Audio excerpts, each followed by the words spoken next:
Ok, il y a le feu au lac. La 6e extinction est un fait. Elle est en ce moment et elle va bon train. À quel point en sommes-nous la cause ? Que peut-on y faire ? Je suis Marie Trébert, je vous raconte l'histoire d'un enjeu écologique majeur de notre époque. Bienvenue dans la 6e extinction, le podcast Numérama pour mieux comprendre les menaces qui pèsent sur le vivant.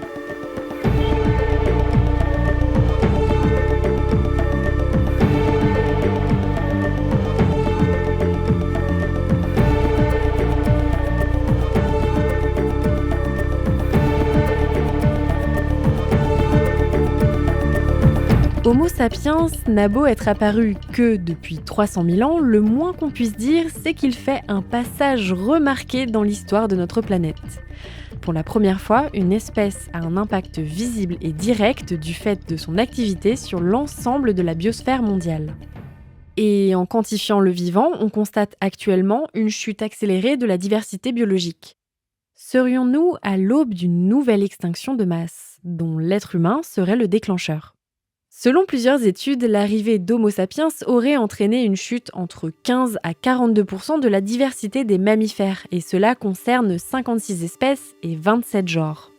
En 2017, l'Union internationale pour la conservation de la nature a établi des catégories en fonction de l'abondance des espèces pour évaluer leur potentiel risque d'extinction. La version 2021 de cette liste rapporte que sur plus de 130 000 espèces étudiées, environ 35 000 sont classées comme étant menacées d'extinction. Parmi ces espèces en sursis, on dénombre des conifères, des oiseaux, des mammifères, des amphibiens, des requins, des raies et des coraux constructeurs de récifs. Une part conséquente de notre biodiversité donc, et que nous fréquentons finalement peu dans nos quotidiens, devenant une disparition bien silencieuse et hors de notre vision directe, un peu comme pour les axolotes. Mais elle est pourtant bien observable sous certains angles. En plus des chiffres, l'imagerie satellite nous permet par exemple également d'observer concrètement comment l'humain impacte aujourd'hui les habitats de la biodiversité. Rappelez-vous de l'axolote. Les images satellites nous font prendre un recul énorme et sont plus que parlantes. Si on compare les images récentes du complexe de lac d'origine de cette petite salamandre à celle d'il y a plusieurs années, la différence est bluffante. Il ne reste qu'une toute petite portion d'eau dans la zone. Le reste est un vaste cratère sec. La liste des facteurs humains déréglant la nature et la biodiversité est si longue qu'un seul épisode de podcast ne suffirait pas à vous les énoncer. Parmi eux, la perte et la fragmentation des habitats que cause l'humain sur l'ensemble des espèces en construisant des villes et autres installations humaines, la surexploitation du vivant comme l'élevage intensif de bétail ou la pêche intensive, la pollution gazeuse, liquide, l'utilisation de pesticides, l'introduction d'espèces invasives décimant d'autres plus fragiles, je m'arrête là. Aujourd'hui, des preuves multiples et concrètes démontrent que nous traversons une crise majeure du vivant. Une crise anormalement rapide et violente. Et si les scientifiques font tout pour quantifier et mettre des chiffres sur la table, parfois la réalité est encore pire. Depuis 2022, une équipe de chercheurs publie une étude alarmante avançant que le déclin des espèces est bien plus rapide que ce qu'on croit. Les chercheurs affirment que la réalité est pire que celle proposée sur le site de la liste rouge qui fonde finalement son répertoire et ses données majoritairement sur les populations d'oiseaux et de mammifères. Si on considère que les vertébrés représentent environ 3% du vivant, ceux-ci seraient alors complètement surreprésentés à l'échelle de la biodiversité entière. Si on prend en compte les mollusques terrestres, les chiffres changent. Ce n'est plus 0,04% des espèces animales et végétales qui auraient disparu depuis l'an 1500, mais bien entre 7 et 13%. Cela représente environ 150 000 à 260 000 espèces éteintes. Cette crise de la biodiversité serait-elle empreinte d'un favoritisme de certaines espèces ? Les mammifères et les oiseaux attirent incontestablement plus l'attention de l'humain que de pauvres limaces ou de palourdes. Et pourtant, ces espèces sont tout aussi essentielles à des écosystèmes entiers et nourrissent bien souvent les oiseaux et les mammifères. La conservation, c'est prendre en compte tout le vivant, son intégralité. Car si nous côtoyons bon nombre d'animaux domestiques, les populations sauvages suffoquent. Imaginez, sur Terre, il y a une centaine d'axolotes. Sur Terre, il y a 23 milliards de poulets. En 2018, une équipe de chercheurs dirigée par Franck Courchamp a tenté de dresser la liste des 20 espèces les plus charismatiques au monde aux yeux des êtres humains. Les grands favoris des humains annoncés sont le tigre, le lion, l'éléphant, la panthère, le panda, le guépard, l'ours polaire, le loup, le gorille, le chimpanzé, le zèbre, l'hippopotame, le requin, le crocodile, le dauphin, le rhinocéros, l'ours, le koala et la baleine. Ces résultats sont représentatifs de notre vision moderne de la nature, empreinte de pop culture et de films mettant en avant toujours les mêmes espèces. Et si ça paraît rigolo et mignon dans notre esprit, eh bien ça a un gros impact. On se crée au final une image très réduite des animaux et du monde du vivant en général.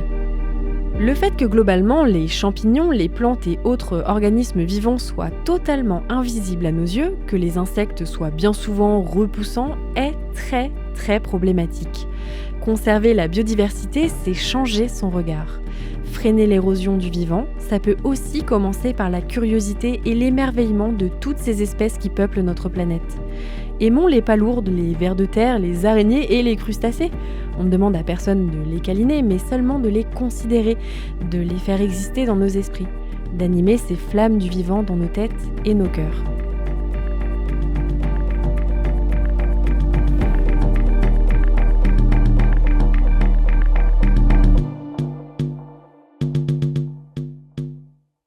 L'être humain s'entoure depuis des millénaires du vivant qui l'arrange, du vivant qu'il nourrit, l'habille, travaille pour lui, le divertit. Ce rapport au vivant, favorisant les contacts directs, est en train d'atteindre ses limites. C'est l'une des leçons qu'on devrait notamment tirer de l'épidémie de Covid-19 qui enclenche une ère d'épidémie d'origine zoonotique. L'INSERM estime qu'environ 1,7 million de virus inconnus seraient abrités par les mammifères et les oiseaux, dont plus de 500 000 pourraient avoir la capacité d'infecter les humains. Le risque de voir des maladies émergentes et surtout des épidémies majeures dans les années à venir est donc élevé, car en déforestant par exemple, l'humain se met en contact avec des espèces sauvages pouvant lui transmettre des organismes, dont des virus, que nous connaissons encore peu. La destruction et la dégradation des forêts exposent l'être humain à de nouvelles formes de contact avec les micro-organismes présents sur les espèces sauvages qui les abritent. La superficie forestière par habitant a été divisée par 2 en 20 ans seulement. Ces derniers siècles, le monde s'est modifié à toute vitesse, faisant évoluer rapidement les contacts entre animaux et humains.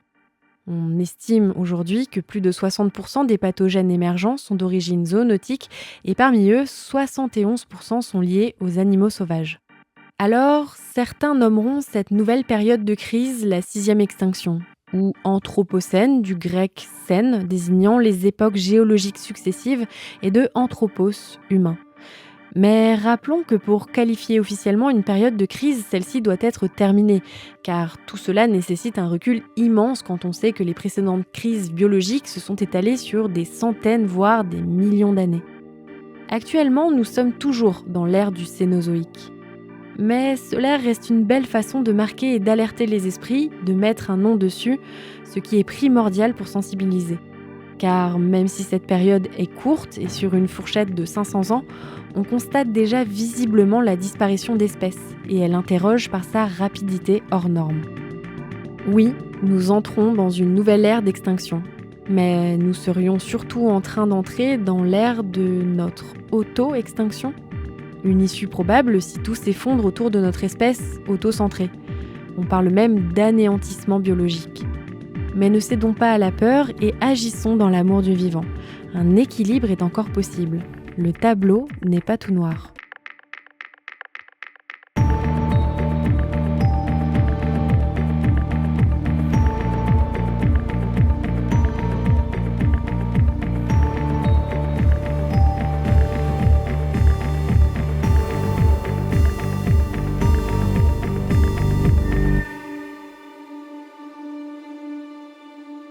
Maintenant que l'on sait que la nature est en péril, il faut agir. Tous ces phénomènes peuvent lentement se résorber, lentement, mais il est possible d'améliorer petit à petit la situation. Par exemple, lorsque par notre action, certaines espèces exotiques envahissent de nouveaux habitats et perturbent la vie d'espèces indigènes, il est parfois possible de limiter, voire de contrôler cet envahissement. La mise en place d'aires protégées peut faire revenir certaines espèces, la pollution peut être nettoyée, des habitats dégradés peuvent être réhabilités. Il est possible de réintégrer des espèces en étudiant la composition d'écosystèmes et l'écologie de chaque espèce. Des solutions existent. Et même si elles demandent d'avoir de la force, de la patience, mais aussi des moyens, des résultats encourageants ont déjà été obtenus. Même si, évidemment, aucune solution miracle n'existe. Certaines espèces animales en déclin ont été sauvées de l'extinction en partie grâce à des programmes d'élevage en captivité comme le faucon pèlerin qui a frôlé une situation critique aux États-Unis en 1960 après son exposition à un pesticide chimique, le DDT. En élevant en captivité certains spécimens et en interdisant l'utilisation du DDT en 1972, des oiseaux ont été réintroduits dans l'est des États-Unis, où l'espèce est aujourd'hui bien ancrée. Il est donc bien nécessaire à la fois de mettre en place des programmes d'élevage en captivité, mais aussi de restaurer l'habitat naturel des espèces menacées. Un sauvetage similaire a eu lieu pour le condor de Californie, un grand vautour qui était au bord de l'extinction dans les années 1980, avec seulement 22 individus sauvages restants. Aujourd'hui, ils sont 400, sauvages ou en captivité. Une belle lueur d'espoir, grâce à des personnes curieuses, à l'écoute de leur environnement et engagées. Même si ces opérations sont très coûteuses et que certaines espèces chouchoutes du grand public sont bien souvent favorisées, cela permet déjà d'entrevoir que des solutions existent et qu'elles fonctionnent.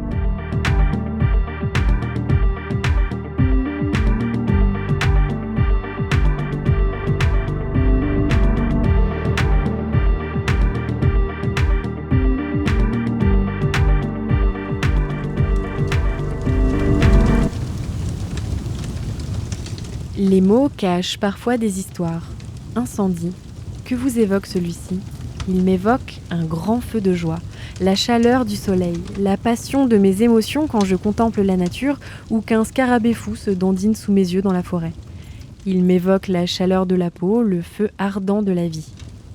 Ne laissons pas le feu du vivant s'éteindre. Nous, humains, faisons partie intégrante de cet immense et long brasier qu'est l'histoire de la vie sur Terre.